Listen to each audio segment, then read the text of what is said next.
Order! Order! You are an incorrigible delinquent at times. Behave yourself, man!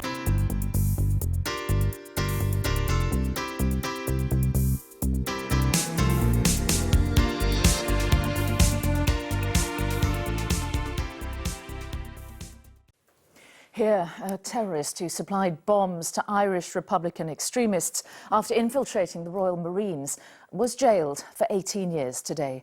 The court heard how Ciaran Maxwell led a sinister double life while serving with 40 Commando in Somerset, at the same time stashing arms for Republican dissidents in specially constructed hides. Ciaran Vincent has more. For his senior officers, this Royal Marines service record was unblemished. They were impressed by his application and industry. But Ciaran Maxwell led a double life, full of lethal secrets. His deception was discovered by chance. One of the woodland hides where he stashed the military equipment he'd stolen was discovered by a passerby. There were components for pipe bombs, timers, stockpiles of chemicals for making explosives and hundreds of rounds of ammunition. When police put Maxwell under surveillance, they photographed him visiting the hides not far from his Royal Marine base in Devon. If he hadn't been identified and caught, then there is a possibility he could have gone on himself to actually target individuals and people and places. But of course, all of the material that we found could ultimately have ended up in the hands of terrorists. 4 of the pipe bombs Maxwell made were used in attempted attacks in Northern Ireland, although no one was injured. The judge said he was sure Maxwell was motivated by dissident Republican sympathies and a hostility to the United Kingdom. He cited the to-do lists that Maxwell kept in the hides, notes on potential targets like police stations and army barracks. In passing sentence, the judge described Maxwell's breach of trust and his betrayal of his position. But this case throws up worrying questions for the security services. Not least, how could a terrorist bomb maker live and work for so long, right in the heart of the British military establishment? The police say they can't be sure they've recovered all the bombs Maxwell made and that some might now be in terrorist hands. The Marines' betrayal may yet have deadly consequences. Ciaran Vincent, ITV News. A former Royal Marine who lived a double life as a bomb maker for dissident Irish Republicans has been jailed for 18 years. 31-year-old Ciaran Maxwell stashed away a huge cache of weapons, including anti-personnel mines and pipe bombs. 4 of the devices were later used in attacks by violent extremists in Northern Ireland. The judge said Maxwell, who had admitted his charges, had been motivated by hostility towards the UK, as our Home Affairs correspondent Andy Davies now reports. Ciaran Maxwell, 31 years old, the Royal Marine and dissident Republican, a terrorist at the heart of the British Armed Forces who went undetected for years. A bomb maker as sophisticated as he was innovative. He claimed he'd got in above his head. The truth is, a court heard today, he was committed to the cause. Ultimately, had these weapons all been deployed and had they went to the organisations they were intended for, it would have undoubtedly led to the loss of life. It was last summer when he was finally arrested at his Royal Marine base near Taunton, home of the elite 40 Commando. But the trail that led to him had begun 6 months earlier in a hole in the ground, 500 miles away in Larne, Northern Ireland. In a nearby country park, a passerby spotted barrels half buried in the undergrowth. The police moved into a wood beside the car park, and inside the barrels they unearthed a hoard of ball bearings, wires, fuses and timer units, precursor chemicals for explosives too. Then 2 months later, in a remote forest several miles away, they found more barrels, this time containing a police stab vest, pipe bombs, more timer units, and significantly, British military-issue rounds, magazines and anti-personnel mines. The strong suspicion was that these arms finds were linked to dissident Republican terrorists here in Northern Ireland. But when the police got a DNA match from some of the materials, it led them, astonishingly, to the southwest of England and to Maxwell, then a serving Royal Marine. This is a surveillance image of Maxwell in England taken shortly afterwards. He was one of the Marines' signals specialists. They watched him moving packages to a wood near his home in Exeter, and then they arrested him. In Exeter, Taunton and Larne, with Maxwell's eventual cooperation, the police found 43 separate hiding places. The scale of it staggering. In all, 14 pipe bombs and enough material to build 19 more, 397 rounds of ammunition, 2 anti-personnel mines, 29 firing systems, 3 fully constructed improvised detonators, and the potential, ominously, to make 100 kilograms of high explosives. He made a variety of bombs, from pipe bombs, victim-initiated booby trap type bombs, horizontal rocket type bombs, all designed for one purpose: to carry out destruction and potentially kill people.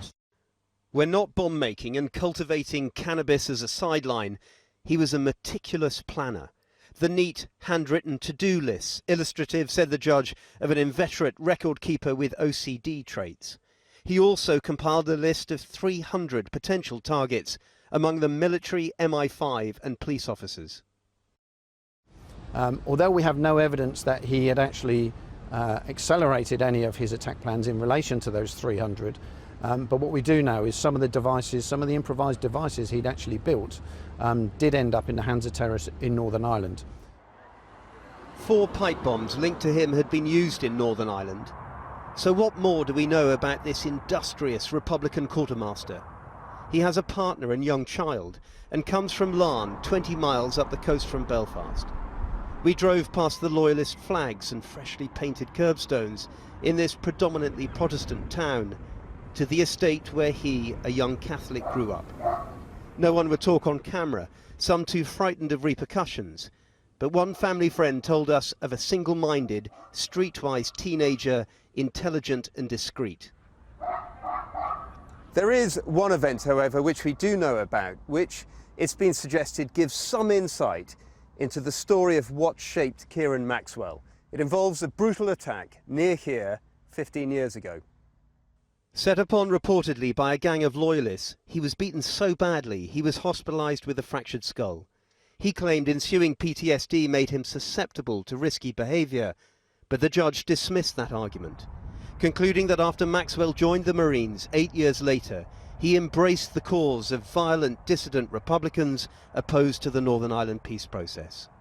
And now they had a bomb maker embedded with their enemy. What we have seen with the deaths of certain prison officers and attacks on police officers is they do possess the capability to kill, albeit their attacks are very sporadic. It wouldn't have the momentum maybe that we would have seen during the Troubles, but we're talking about very small groups of very determined people who I think that, you know, with given the right weaponry, can clearly cause serious harm to life. That Maxwell seamlessly led this double life in the midst of an elite unit like the Marines for 5 years has prompted many questions for the MOD about their vetting processes, their monitoring of individuals and the security of their weaponry. One would have thought that in a military base all munitions would have had to have been accounted for.